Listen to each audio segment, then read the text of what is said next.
नमस्कार, आप देख रहे हैं खबर फास्ट और मैं हूं आपके साथ शमशेर सिंह। सवाल आपका में आप सभी का बहुत बहुत स्वागत है।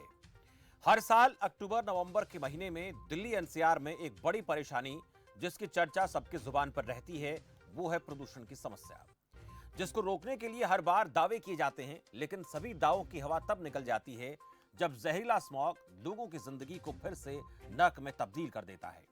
इस बार फिर से दावे किए जा रहे हैं कि स्मॉग से होने वाली परेशानी से लोगों को नहीं जूझना पड़ेगा। ऐसे सिलसिले में केंद्रीय पर्यावरण मंत्री भूपेंद्र यादव ने दिल्ली, हरियाणा, पंजाब, उत्तर प्रदेश और राजस्थान की सरकारों के साथ विस्तार से मंथन किया है।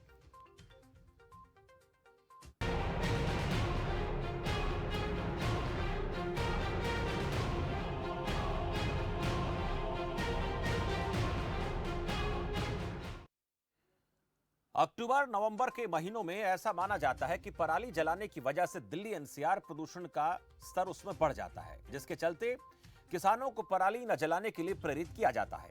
हालांकि हर साल इसको लेकर दिल्ली एनसीआर के राज्य एक दूसरे पर आरोप प्रत्यारोप का दौर भी शुरू कर देते हैं, जिसके चलते दिल्ली एनसीआर के सभी राज्यों के बीच तालमेल स्थापित करने के लिए अब भूपेंद्र यादव ने एक बैठक कर रोड मैप तैयार किया है।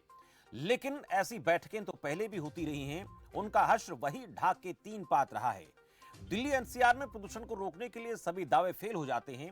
सुप्रीम कोर्ट और एनजीटी की फटकार का भी कोई बहुत ज्यादा असर देखने को नहीं मिलता, और जब असर देखने को नहीं मिलता है तो फिर सवाल बनता है।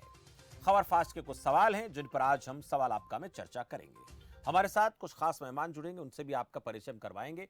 लेकिन पराली प्रबंधन पर इस बार की तैयारी पूरी है या अधूरी है? दावे पूरी के किए जा रहे हैं। क्या पराली जलाना किसानों की मनमर्जी है या फिर उनकी मजबूरी है? ये भी बड़ा सवाल है। और सरकारी मदद किसानों के लिए हितकारी, कितनी हितकारी साबित हो रही है जो सरकारों की तरफ से मदद का ऐलान किया जाता है उनको, और किसान और सरकार क्या इस बार समझदारी दिखाएंगे? दोनों तरफ से एक बेहतर तालमेल होने की बहुत ज्यादा जरूरत है। अब सरकारी स्तर पर जो प्रयास किए जाते हैं उनको लेकर आपका क्या मानना है? किसान इसके लिए कितने तैयार हैं, कितने जिम्मेदार हैं? उनकी मनमर्जी है कि मजबूरी में उनको पराली जलानी पड़ती है? और इसके साथ साथ ये भी बड़ा सवाल है कि इस बार की जो तैयारी है उसको लेकर क्या सोचते हैं आप?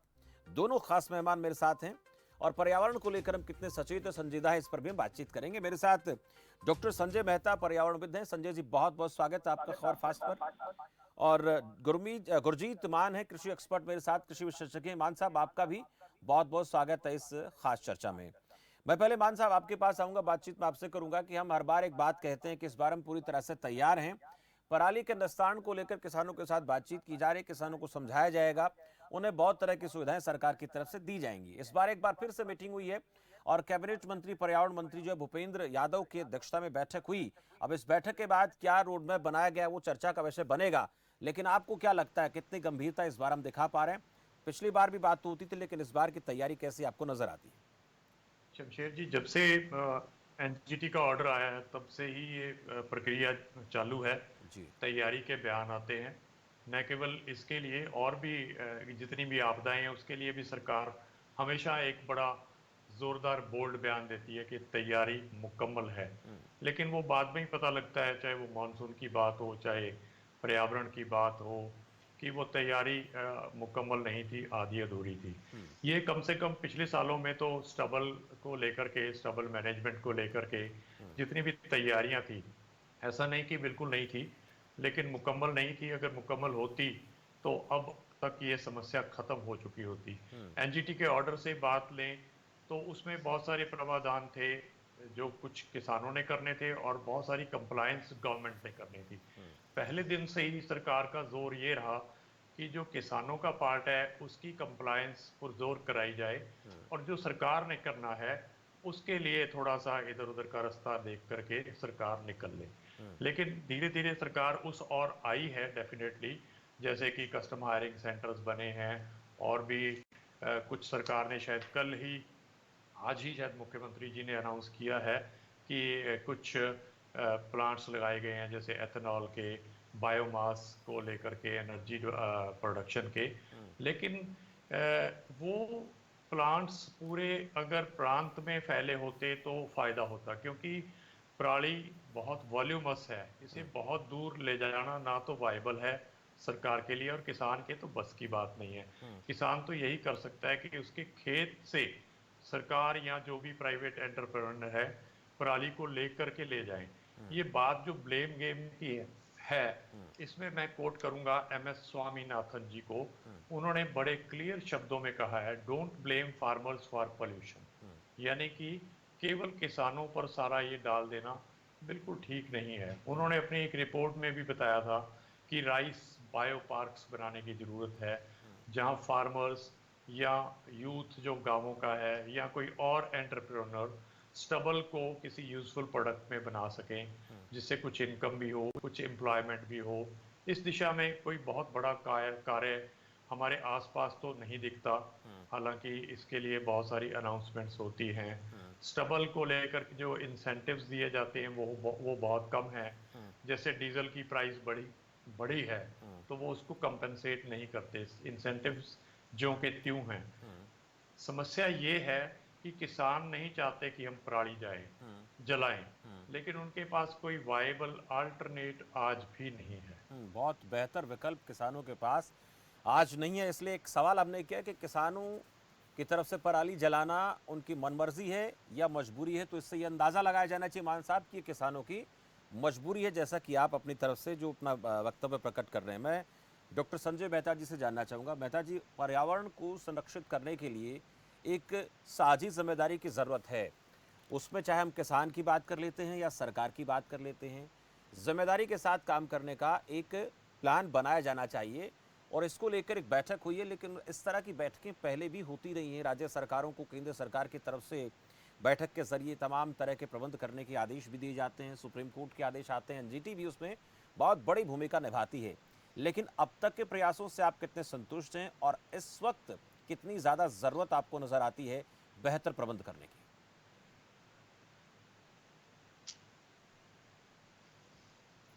सहमत हूँ कि वाकई ये किसानों के ऊपर ये जी एक सेकंड, शायद ये टेलीफोन की वजह से है। जी, चलिए थोड़ा सा इसको तकनीकी तौर पे दुरुस्त कर लेते हैं, उसके बाद मेहता साहब आपसे मैं बात करूंगा। गुरजीत मान साहब, तैयारी की बात हम कर रहे थे। सरकारों की तरफ से जो रियायतें सब्सिडी दी जाती हैं, चाहे वो पराली निस्तारण को लेकर दी जाती हो या हरियाणा सरकार की तरफ से 1,000 रुपये प्रोत्साहन राशि की बात भी किसान के लिए की जाती है, लेकिन आपने एक बड़ी बात कही कि ये सब चीज़ें किसान को उसके खेत में मिलनी चाहिए, तब जाकर हालात जो हैं वो सामान्य होंगे, तब जाकर किसान इस बात के लिए तैयार होगा। लेकिन जो अभी जो हालात हम देख पा रहे हैं फिलहाल, जो हमारे प्रदेश में, चाहे वो पंजाब है, हरियाणा है, उत्तर प्रदेश का पश्चिमी इलाका है, वहां पर एक किसानों की नाराजगी है। उस नाराजगी का इस बार असर पड़ेगा क्या, या पर किसान इस बात में तो समझदारी दिखाएंगे कि जितनी कोशिश हम पहले करते रहे, कोशिश इस बार भी करेंगे? कहीं ऐसा ना हो कि उस नाराजगी से और ज्यादा जोखिम बढ़ जाए। इसको लेकर आप क्या नसीहत देंगे किसानों को? नहीं, देखिए, ये चर्चा में ज़रूर है कि नाराज़गी को लेकर के शायद किसान स्टबल बर्निंग को बढ़ाएंगे, ऐसा नहीं है। जिन जिन लोगों ने भी प्रयोग किए हैं और कहीं ना कहीं आंशिक रूप से कामयाब हुए हैं, वो परहेज करेंगे स्टबल बर्निंग से। ये अवश्य है कि पीयर प्रेशर होता है। अगर आपके आसपास काफ़ी लोग स्टबल बर्निंग कर रहे हैं और कुछ लोग नहीं करना चाहते, तो कई दफ़ा उन्हें भी लगता है कि अगर इस तरह के का लाभ इस बार उठाया जा सके तो हम भी उठा लें। लेकिन ऐसी मंशा किसानों की उस नाराजगी के साथ जोड़ना मुझे लगता है बेमानी है। किसान खुद ही चाहते हैं कि हम इस तरह की पोल्यूशन जब करते हैं तो सबसे पहले हमारे बच्चों को, हमारे परिवारों को ही जूझना पड़ता है। दिल्ली NCR तो दूर है। जिस खेत में बैठ करके किसान पराली को जलाता है, उस खेत में ही उसके फैमिली के मेंबर्स भी होते हैं, नहीं तो उसके बिल्कुल साथ में ही जो आबादी एरिया गांव का होता है, वहां वो लोग होते हैं। डेफिनेटली उनकी आंखों में भी जलन आती है, उनके भी श्वास में दिक्कत आती है। तो ऐसा नहीं करेंगे कि डेलिबरेटली किसान इसको इंटेंसिफाई करें। आगे भी कोशिश की किसानों की सोशली रिस्पॉन्सिबल रहती है। जब वो मजबूर हो जाता है, जब पानी सर के ऊपर से टपने लगता है, तब जा करके वो इस तरह के काम में इंडल्ज करता है, नॉट अदरवाइज। एक और बात है, मैं जानना चाहूंगा कि इस पराली के निस्तारण को लेकर बेहतर विकल्प आपकी नज़र में क्या है? मैं आपके पास आ रहा हूं, उससे पहले मुझे लगता है संजय मेहता जी तक शायद मेरी आवाज़ जा पा रही है। संजय जी, आवाज़ सुन पा रहे हैं आप मेरी? हाँ जी, हाँ जी, हाँ जी सॉरी, संजय मैं जी, मैं इंतज़ामों की बात कर रहा था। अब तक के इंतज़ामों से आप कितने संतुष्ट हैं, और ये जो इंतज़ाम है इनको करने के लिए हमारी जो जवाबदेही है, हमारी जो जिम्मेदारी है, कितनी ज़्यादा बढ़ जाती है? मैं केवल किसान की बात न करके सरकार की बात भी करूंगा, इसके साथ साथ आम आदमी की बात भी करूंगा, और केवल पराली इसका एक कारण नहीं है, और भी बहुत से कारक है जिन पर बात करनी चाहिए। एक दर्शक मेरे साथ आ गए, उनसे बातचीत कर लेते हैं, फिर आपके पास लौट रहे हैं। जय हैं जय जी, बहुत स्वागत है आपका। धन्यवाद जी। सर स्वागत है, बोलिए। हेलो। जी सुन पा रहा हूँ सर, कहिए। हाँ जी, ये पराली प्रबंधन के लिए गवर्नमेंट क्या कर रही है जी? जी आप बताएं सर, आप लोगों को सरकार से क्या मिलता है? आप अपनी तरफ से बताएं ताकि आपकी आवाज सरकार तक पहुंच रही है। आप बताइए। आप हमारे को नहीं मिलता जी कुछ भी। ऐसा है कि चक्कर चक्कर काटते रहते हैं, बाकी मिलता कुछ नहीं है। क्या चाहते हैं आप, ये भी बताइए। आप चाहते क्या है सरकार से? क्या मिलना चाहिए जो बहुत सुलभ हो आप लोगों को? आपकी जो पराली हमारे खेत में तैयार होती है वो आपके खेत से ही उठ जाए, ऐसा कुछ आप इंतजाम चाहते हैं, और उसके बदले में क्या चाहते हैं? उसके बदले में कुछ जी ये चाहते हैं कि हमारा समाधान हो, गवर्नमेंट हमारे को सुविधा दे। जी चलिए, बहुत शुक्रिया। जय हमारे साथ बातचीत के लिए। दर्शक सोनीपत से जुड़े थे। मैं मेहता साहब आपके पास आऊँगा उस सवाल का जवाब। और सुविधाओं को लेकर तो हर कोई बात करता है, लेकिन इसके साथ साथ एक जिम्मेदारी के साथ भी हमें काम करना चाहिए। दोनों चीज़ें साथ साथ चलें तो बहुत बेहतर होगा हमारे लिए, समाज के लिए, देश के लिए। जी हाँ, तो मैं ये आपको बता रहा था कि हर साल जो ये जो स्थिति होती है, पैदा होती है, तो अभी तक ये रहता था कि एक स्टेट दूसरी स्टेट के ऊपर बस ब्लेम कर रही होती थी। और कम से कम ये पहली बार आज सुन के अच्छा लगा कि चारों स्टेट्स आपस में मिली हैं और एक निर्णय पर पहुंची हैं कि एक पूजा डिकम्पोजर मॉडल जो दिल्ली गवर्नमेंट ने पहले एक ट्राई किया था, जिस पर उन्हें काफी सक्सेस मिली थी कि भी 20-25 दिन में उसकी खाद बन जाती है स्प्रे करने से, पूसा डिकम्पोजर से। और वो एक बिल्कुल चीप सा एक सोल्यूशन है। और चारों स्टेट्स इस बात से सहमत हैं कि इसका वो उपयोग करने के लिए वो फ्री डिस्ट्रीब्यूशन को तैयार हैं उसके। तो अब सिर्फ ये है कि उम्मीद करते हैं कि इस साल जो हमारे डिस्ट्रिक्ट एडमिनिस्ट्रेशन है वो इस सोल्यूशन को जनता के सम्मुख वो ला सकें, इस चीज को लागू करें। क्योंकि भी कोई अगर पूछे आपसे कि ये अगर फ्री मिलेगा तो ये कहाँ से मिलेगा, कैसे इस्तेमाल करना है, और ये इससे कितने वक्त में ये पराली हटेगी हमारी, ये सारी जानकारी जो है पब्लिक डोमेन में ये लानी बड़ी जरूरी है। ये सिर्फ खाली कुछ चर्चाओं में रह जाती है या कुछ अखबारों में रह जाती है, ऐसा ना रहे हर साल की तरह। और ये उम्मीद करता हूं कि सारी डिस्ट्रिक्ट एडमिनिस्ट्रेशन ऐसे डिस्ट्रीब्यूशन पॉइंट्स बनाए जहां पर ये कैप्सूल्स जो हैं वो मिले, और किस तरह से उसको इस्तेमाल करना है उसके बारे में ये सारी जानकारी सबको दी जाए। बहुत ही सिंपल वैसे ये तौर पर है कि इसका जो 4 कैप्सूल है मिलते हैं इसके, जो 20 रुपए के मिलते हैं, और वो ये 4 कैप्सूल से जो एक सोल्यूशन 25 लीटर का बनता है पानी के अंदर थोड़ा गुड़ मिला के, उसको स्प्रे करना होता है खाद अपने क्रॉप के ऊपर। 2.5 एकड़ की क्रॉप के ऊपर ये 25 लीटर स्प्रे किया जा सकता है।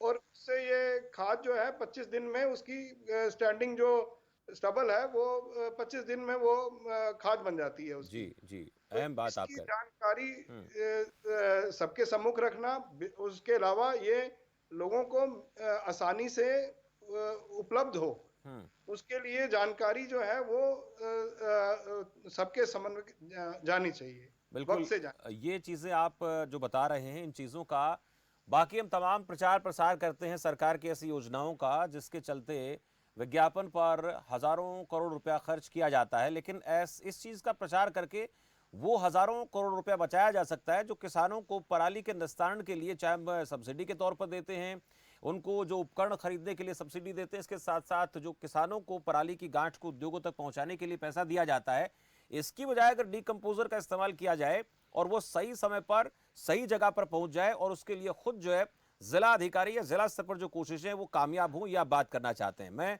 इसको लेकर गुरमीत जी से पूछना चाहूंगा, गुरजीत जी से। गुरजीत जी, ये जो डीकंपोजर की बात हम कर रहे हैं और 20 से 25 दिन में खाद बना देती है, किसान देखिए पराली का जलाने का काम तभी करता है जब उसको अपनी अगली फसल के लिए खेत को तैयार करना है।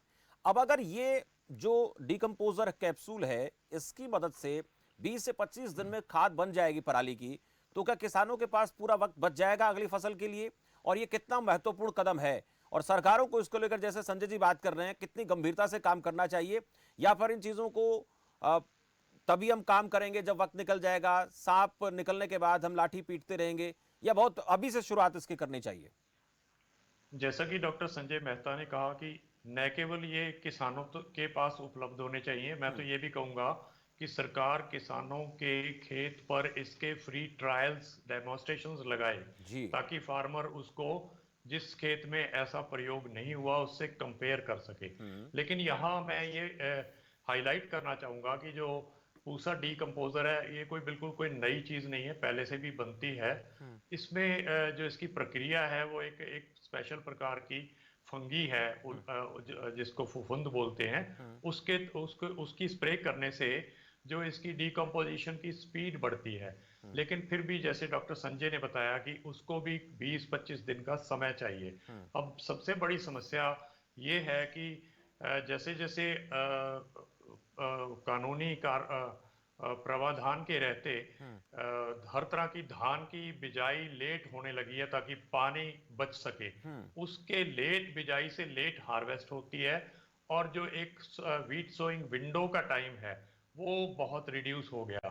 यानी कि हार्वेस्ट के बाद और बिजाई के बीच का समय है वो 20 दिन नहीं, कई बार तो कुछ घंटे का रह गया, कई बार कुछ दिनों का रह गया। तो वो 20 दिन अगर मिल पाएंगे तो वो डीकम्पोजर काम करेगा। अगर वो नहीं मिल पाएंगे या उसको डेलिबरेटली हम 20 दिन के लिए डिले करेंगे तो वीट सोइंग में डिले होगी, वीट सोइंग में डिले होगी तो वीट की पैदावार के पर दिक्कत आने वाली है। दूसरी बात, जो डीकम्पोजर है उसमें एक टेक्निकल समस्या है जो कि असल में तो फील्ड ट्रायल्स जब काफी बड़े स्केल पर होंगे तब समझ आएगी। जब इसका समय आता है तब जो है हमारा जो तापमान कम हो जाता है, टेम्परेचर कम हो जाता है। जैसे जैसे टेम्परेचर कम होता है डीकम्पोजर की एफिशिएंसी कम हो जाती है। यानी कि सर्दी में तो ये काम करता ही नहीं, इसको हॉट एंड ह्यूमिड टाइम चाहिए। अगर वो काम नहीं करेगा तो फार्मर्स उसको अडॉप्ट नहीं करेंगे। अकेला प्रचार काफी नहीं, वो कोई भी चीज कामयाब होती है जो किसी के साथ क्लिक करती है, चाहे वो यानी कमर्शियल इन है। पर बहुत ज्यादा रिसर्च करने की जरूरत है। ऐसी डिकम्पोजर एग्जैक्टली को इजाद करना चाहिए जो हर मौसम में काम करे और तुरंत उसका रिजल्ट दिखना चाहिए। इस पर बेहतर काम होना आई चाहिए। थिंक ऐसा पॉसिबल नहीं है हाँ क्योंकि ये टेम्परेचर से रिलेटेड बात है, जी और ठंड में डीकम्पोज, हाँ डॉक्टर संजय बताना चाहेंगे इस पे जी। टेक्निकल बात। डॉक्टर साहब, आपसे पूछूंगा मैं कि इस हाँ, टेक्निकल एक चीज और एक मेरी चीज छोटी सी इस पर एक टिप्पणी थी हाँ कि इसके ऊपर रिसर्च पिछले साल और उससे पिछले साल भी हुई है, और यही सब फील्ड ट्रायल्स हुए हैं। लेकिन ये पब्लिक डोमेन में ये फील्ड ट्रायल्स जब तक आएंगे नहीं, जब तक वो शेयर नहीं करेंगे अपने अपनी एफर्ट्स, तो ये इस तरह के डाउट्स मन में आते रहेंगे। पूरा एक्चुअली इसका जो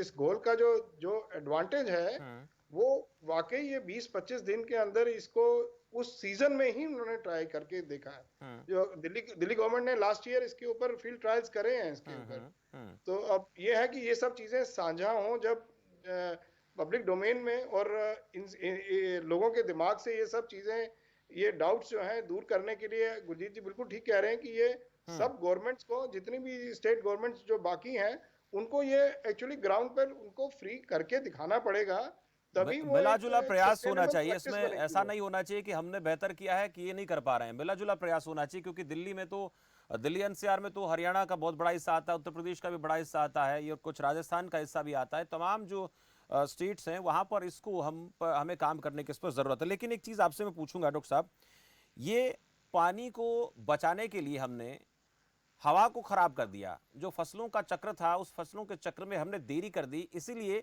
कि हमने पानी बचाना है। मेरा पानी मेरी विरासत है, कैसी योजना हरियाणा सरकार लेकर आई। तो लेकिन दूसरी तरफ हम देखते हैं कि हमने अपनी हवा को खराब कर दिया पानी को सुरक्षित रखने के लिए। तो कहीं ना कहीं उसका साइड इफेक्ट तो होगा। तो इसमें भी कुछ बदलाव होने की जरूरत है क्या? ये तो अब कृषि विशेषज्ञ इसके बारे में ही बता पाएंगे कि ये इसका मूल कारण जो है वो, जो इन्होंने जो खाली ये पानी बचाने के लिए किया था या किसी और फसल को उगाने के लिए बीच में जैसे मेरे को जहां तक मालूम था कि कॉर्न की फसल के लिए कुछ बीच में जगह लानी थी उनको, तो उसके लिए शायद इसको प्रमोट किया गया था कि भी एक विंडो क्रिएट करी जाए। तो शायद गुरजीत जी इसके ये बारे जो में कुछ और इस बता सकते मसले को हम चर्चा में कई बार लेकर आ चुके हैं गुरजीत जी कि हमने हवा को खराब कर दिया पानी को बचाने के लिए। तो प्रकृति का जो एक चक्र, एक साइकिल है, उस साइकिल को अगर हम तोड़ते हैं, उसको कुछ बाधित करते हैं, तो उसका असर तो दिखेगा। और ये जो मौसम होता है, इसमें हवाएं, जो हवा के अंदर नमी की मात्रा बढ़ जाती है, जो हवा की जो गति है उसके अंदर बदलाव आ जाता है। तो बहुत बड़ा कारण ये भी है कि दिल्ली एनसीआर में प्रदूषण इस वजह से भी बढ़ता है। डेफिनेटली आपने बड़ा एक महत्वपूर्ण बात की है। मेरा पानी मेरी विरासत का मकसद है क्रॉप डाइवर्सिफिकेशन, कि हम पानी वाली फसलों से हट करके कम पानी वाली फसलों पर जाएं। नेचुरली उसमें ये चीज़ का भी फर्क पड़ेगा कि अगर आप राइस पैडीज नहीं लगाएंगे तो आपको स्टबल की प्रॉब्लम नहीं आएगी। लेकिन 2-3 साल से चल रहा है, जैसे मक्का के लिए डॉक्टर साहब ने बताया, मक्का एक रिस्की क्रॉप है जिसको कईयों ने ट्रायल भी किया, और वो कईयों को तो उसको एज ए फॉडर यूज करना पड़ा। उसकी वजह यह है कि हमारे हिंदुस्तान में जो मक्का की वैरायटीज आती हैं वो वैरायटी है या हाइब्रिड वैरायटीज है। जो इसके इसके बराबर में जो अमेरिका, कनाडा, ऑस्ट्रेलिया में मक्का बीजा जाता है वो जीएम मक्का है, जैसे बीटी कॉटन है, जिसकी पैदावार अधिक है और उसे बीमारियां कम पड़ती हैं। वो जो इस तरह के बीज हैं अभी हमारी रेगुलेटरी अथॉरिटी ने इंडिया में परमिट नहीं किए हैं। अगर वो बीज हमारे यहाँ जल्दी से आ जाते हैं तो मेरा फसल मेरी विरासत की जरूरत नहीं पड़ेगी। किसान हर अच्छे बीज को अपने आप अडॉप्ट करेगा। किसान खुद बड़ा चिंतित है कि राइस पैडीज की वजह से पानी का जबरदस्त दोहन हो रहा है। हर साल ट्यूबवेल्स के साथ पाइपें अटैच करके और नीचे ले जाई जा रही हैं। लेकिन जब तक, क्योंकि हमारी अब एग्रीकल्चर इंडस्ट्रियल एग्रीकल्चर जैसी हो गई है, पहले जैसे पुराने समय में फसल विविधीकरण ऑटोमेटिक ही था, हर एक गांव में तरह तरह की फसलें बीजी जाती थी। लेकिन अब क्योंकि इसको बेचने को लेकर के, इसकी प्राइस फैक्टर को लेकर के, इसकी यील्ड को लेकर के ही किसान डिसाइड करता है कि कौन सी फसल बीजनी है। जो उसे इकोनॉमिकल वायबल लगेगी उसकी तरफ वो खींचा चला जाता है। इसीलिए राइस की पूरे आप हरियाणा में देखिए, जिधर भी जाएंगे आप राइस फील्ड्स, राइस पैडीज देखेंगे। जब तक दूसरी फसलें ऑटोमेटिकली वायबल नहीं होंगी, compete नहीं करेंगी राइस पैडीज के साथ, तब तक डाइवर्सिफिकेशन थोड़े थोड़े इंसेंटिव्स के साथ ज्यादा सक्सेसफुल होने वाली नहीं है। जी, ये अहम बात है। मेहता साहब, एक बात आपसे और करेंगे। हम सिर्फ पराली को ही दोष देते रहते हैं और हर बार किसान को टारगेट हम कर देते हैं, लेकिन हम उन चीज़ों पर भी फोकस करें। हालांकि एक दिन पहले चर्चा में बात हुई, जनरेटर को लेकर बात हुई थी, आपने ही चर्चा की थी कि दिल्ली में इतने ज़्यादा जनरेटर हैं और वो ट्रकों से भी ज़्यादा प्रदूषण फैलाते हैं, उनके ऊपर कोई कंट्रोल नहीं है।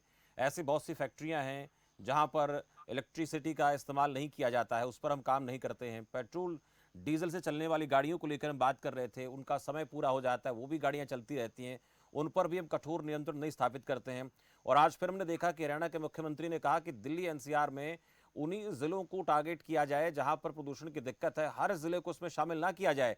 यानी कहीं ना कहीं उन्हें भी इस बात को लेकर असहजता महसूस होती है कि हर जिले में प्रदूषण के स्तर को कंट्रोल करने के लिए नियमों को सख्ताई से लागू करना आसान काम नहीं है। सही सही कह रहे हैं आप। जी। और जैसे अब शहर के अंदर आप देखेंगे तो वेस्ट बर्निंग एक बहुत बड़ा एक मुद्दा है यहाँ पे, जो एक लोकल फैक्टर है जिसके ऊपर अभी भी हमने इसका निदान नहीं किया है। और धीरे धीरे सरकारें जो हैं वो वेस्ट मैनेजमेंट, जो सॉलिड वेस्ट मैनेजमेंट की तरफ से वो आंखें मूंद के वो चल रही हैं। करोड़ों रुपए हमारे इश्तिहारों में चले जाते हैं, लेकिन वेस्ट सेग्रीगेशन, सोर्स से सेग्रीगेट करना और फिर उनका निपटान करना, जो रिसाइक्लेबल हैं उनको रिसाइक्लेबल स्ट्रीम में भेजना, और जो कंपोस्टेबल है उसकी खाद बनाना, ये सारे काम जो हैं इनको वो किसी थर्ड पार्टी के ऊपर डिस्ट्रिक्ट एडमिनिस्ट्रेशन जो है वो पास ऑन कर देती है कि भी सॉलिड वेस्ट मैनेजमेंट एक कैरी ऑन मॉडल पर छोड़ देती है। यानी कि जो थर्ड पार्टी को वो देते भी हैं तो उसमें SWM के जो रूल्स हैं वो उनके ऊपर इम्पोज नहीं करे जाते। उनके कॉन्ट्रैक्ट में ही नहीं डाले जाते। जी। तो वो कैरी ऑन मॉडल पे ले जाते हैं कि भाई हम यहाँ से शहर से उठा के किसी भंडार के वहां पर ले जाके उसको वो डंप करके और फिर वो उसमें वेस्ट टू एनर्जी प्लांट बनाने की बातें करते हैं। तो वेस्ट टू एनर्जी प्लांट जो है वो भी एक प्रदूषण का एक बहुत बड़ा कारण बन जाएगा आने वाले वक्त में। जिस तरह हरियाणा ने प्लान कर लिया है कि वो 11 इस तरह के मॉन्स्टर क्रिएट करेगा। कोई चाइनीज टेक्नोलॉजी के बारे में जिक्र किया जाता है जिसका कि सारे यूरोप में से उन्होंने उसको हटाने की बात कर रहे हैं वहां पे, और हम यहाँ पर उस चीज को अडॉप्ट करने की बात कर रहे हैं। तो कहीं ना कहीं हमें, आपकी बात बिल्कुल सही है कि सारी चीजों की तरफ देखना है, क्योंकि खाली किसानों के ऊपर एक डंडा मार के और ये जो इसका निदान बनाने की जो कोशिश करी जाती है सालाना, वो सही नहीं है। जी, बहुत अहम बात है। गिरवान में झांकना पड़ेगा कि हम शहर के प्रदूषण के बारे में सही कदम उठा रहे हैं, सारे कदम उठा रहे हैं या नहीं। बिल्कुल अहम बात आपने कही है कि हम जो कदम उठा रहे हैं वो सही दिशा में जा रहे हैं कि नहीं जा रहे हैं। बहुत शुक्रिया आप दोनों का हमारे साथ जुड़ने के लिए। मेहता साहब आपका भी, मान साहब आपका भी, इस खास चर्चा में, अहम चर्चा में हमसे बातचीत के लिए बहुत बहुत आभार। हम पराली को लेकर तो किसान को टारगेट करते हैं और किसान पराली जलाते भी हैं, ये इसमें कोई दो राय नहीं है, उससे प्रदूषण बढ़ता भी है। लेकिन इसके साथ साथ हम किसान को बदले में सुविधाएं क्या देते हैं, उसके पास वक्त की एक बहुत बड़ी कमी हो जाती है। हम एक बहुत बेहतर कदम उठाते हैं अपने पानी को बचाने के लिए, विरासत को संभाल कर रखने के लिए, लेकिन उसके बाद फसली चक्र में विविधीकरण की स्थिति में कुछ बदलाव आ जाते हैं तो किसान के पास वक्त कम बचता है। वो अपनी फसल को, जब दूसरी फसल जो अगली फसल है उसको खेत में लगाने की कोशिश करता है तो वक्त भी उसको पूरा चाहिए, लेकिन कभी कभी घंटों 2 घंटों का या 1 दिन 2 दिन का वक्त उसके पास होता है। दूसरी तरफ डिकम्पोजर की बात हो रही है, उससे जो पराली है उसको नष्ट करने में वक्त लगता है और रिसर्च करने की ज़रूरत है और इस पर काम करने की ज़रूरत है। लेकिन इसके साथ साथ ये भी ज़रूरी है कि किसान को जो सुविधाएं सरकार दे रही है वो उसके खेत तक पहुंच जाएं और वहां से पराली जो है वो किसी भी तरीके से किसान के खेत से उठा ली जाए, उससे वहां से लेकर किसी और माध्यम में इस्तेमाल कर उसका जो है एनर्जी को उत्पादन करने में या और तमाम चीज़ों के लिए उसका इस्तेमाल किया जा सकता है। लेकिन किसान को सुविधा खेत तक मिलेगी तो सरकार के साथ आएगा भी, सरकार के साथ काम करेगा भी। लेकिन कुछ जागरूक किसान हैं भी जो इस पर बेहतरी से काम कर रहे हैं, तो उनसे भी प्रेरणा लेने की जरूरत है। सरकार, किसान, तमाम लोग और तभी सभी राजनीतिक दलों की बात हम कर रहे हैं और तमाम उन राज्य सरकारों की बात कर रहे हैं जहां पर दिल्ली एनसीआर के अंतर्गत पराली के चलते परेशानी पैदा होती है, वो भी सहयोग करें, साथ आएं, मिला जुला प्रयास करना पड़ेगा, तब इसका निस्तारण होगा। नहीं तो फिर एक दूसरे पर आरोप प्रत्यारोप करते रहेंगे। फिलहाल सवाल आपका में इतना है। आप देखते रहिए खबर फास्ट। नमस्कार।